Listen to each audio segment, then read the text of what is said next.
বিতর্ক কিছুতেই পিছু ছাড়ছে না বঙ্গ সিপিএম এর। যৌন হেনস্থার অভিযোগে এবার দল থেকে বহিষ্কার হলেন প্রাক্তন মন্ত্রী এবং সিপিএম নেতা বংশগোপাল চৌধুরী। সুশান্ত ঘোষ, তন্ময় ভট্টাচার্যের পর এবার বিতর্কে বংশগোপাল চৌধুরী। তদন্ত কমিটির সুপারিশে সিপিএম থেকে বহিষ্কার আসানসোল দুর্গাপুর উন্নয়ন পরিষদের প্রাক্তন চেয়ারম্যান।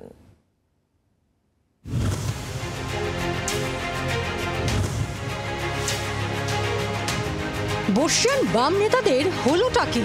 যৌন হেনস্থার অভিযোগ উঠেছে একের পর এক বর্ষিয়ান বাম নেতাদের বিরুদ্ধে। প্রথমে প্রাক্তন মন্ত্রী সুশান্ত ঘোষ, তারপর প্রাক্তন বিধায়ক তন্ময় ভট্টাচার্য। এবার যৌন হেনস্থার অভিযোগে নাম জড়ালো প্রাক্তন মন্ত্রী ও প্রাক্তন সাংসদ বংশগোপাল চৌধুরীর। একের পর এক বিতর্কের জেরে সুশান্ত ঘোষকে আগেই ছেঁটে ফেলেছিল সিপিএম। বাদ দেওয়া হয়েছিল সিপিএম এর রাজ্য কমিটি থেকে। যৌন হেনস্থার অভিযোগে তন্ময় ভট্টাচার্যকেও সাসপেন্ড করেছিল সিপিএম। এবার একই অভিযোগে দল থেকে বহিষ্কার প্রাক্তন মন্ত্রী বংশগোপাল চৌধুরীও। প্রশ্ন উঠছে, দল যখন ঘুরে দাঁড়ানোর চেষ্টা করছে তখন কি মরার উপর খাঁড়ার ঘা? বংশগোপাল চৌধুরীর বিরুদ্ধে যৌন হেনস্থার অভিযোগ করেছেন মুর্শিদাবাদের এক সিপিএম নেত্রী। মহিলা নেত্রীকে সমাজ মাধ্যমে নানা কুরুচিকর বার্তার অভিযোগ ছিল বংশগোপালের বিরুদ্ধে। ওই অভিযোগের ভিত্তিতে তদন্ত কমিটির সুপারিশ মেনে বংশগোপাল চৌধুরীকে বহিষ্কার করল সিপিএম। একের পর এক ঘটনা, অস্বস্তি বাড়ছে বই কমছে না।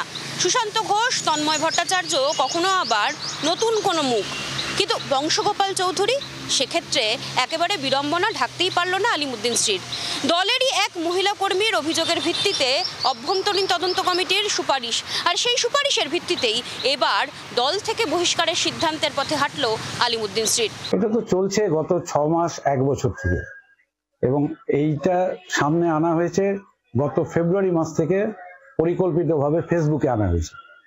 একটা অংশ দলের মধ্যে তারা আমার বিরুদ্ধে সবসময় কাজ করেছে, এবং বিজেপির সঙ্গে হাত মিলিয়ে একটা অংশ অনৈতিকভাবে এই জেলাতে তারা কাজ করতে চেয়েছে। দলের একাংশই তার বিরুদ্ধে ষড়যন্ত্র করছে বলে অভিযোগ করেছেন বংশগোপাল চৌধুরী। যদিও অভিযোগকারিনী মহিলার পাল্টা দাবি। একটি সংগঠনের বিষয়ে আমাকে তথ্য দেবেন বলে বংশগোপাল জানিয়েছিলেন। সেই তথ্য না পেয়ে আমি তার কাছে জানতে চেয়েছিলাম। পরবর্তীকালে উনি আমাকে ফেসবুক মেসেঞ্জারে অশ্লীল মেসেজ পাঠাতে শুরু করেন। দল বিরোধী কাজের জন্যই দলের এই সিদ্ধান্ত বলে জানিয়েছেন বর্ষিয়ান সিপিএম নেতা বিকাশ রঞ্জন ভট্টাচার্য। সিদ্ধান্ত তো নিতেই হবে যদি এমন ঘটনা ঘটে যেটা পার্টির কাছে মনে হয় যে পার্টির আদর্শ বিরোধী, নীতি বিরোধী, তো সিদ্ধান্ত নিতে হবে, এছাড়া তো উপায় নেই। এই ধরনের ঘটনা ঘটছে, ঘটনা বাঞ্ছনীয় নয়। ঘটনা পার্টির নজরে এলে পার্টি ব্যবস্থা নিচ্ছেন, সেটাই ইতিবাচক। নারী সুরক্ষা ইস্যু তুলে সিপিএমকে পাল্টা কটাক্ষ করেছে বিজেপি ও তৃণমূল। এতদিন ধরে উনি যে কমপ্লেন করেছিলেন মুর্শিদাবাদের জেলা সম্পাদককে, এতদিনে গিয়ে সিপিএম পার্টি অ্যাকশন নিলেন, তাকে বরখাস্ত করলেন।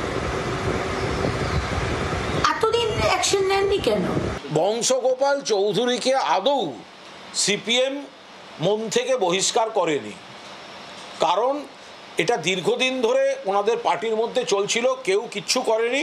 যখন বিষয়টা মিডিয়া এবং সোশ্যাল মিডিয়ায় চলে এসছে, সামনে চলে এসছে, বাধ্য হয়ে তখন সরাতে হয়েছে।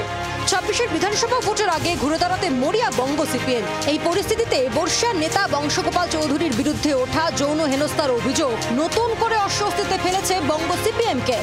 বাসুদেব চট্টোপাধ্যায় ও মৌমিতা চক্রবর্তী রিপোর্ট, জি 24 ঘন্টা। বাংলার আওয়াজ, বাঙালির আবেগ, জি 24 ঘন্টা।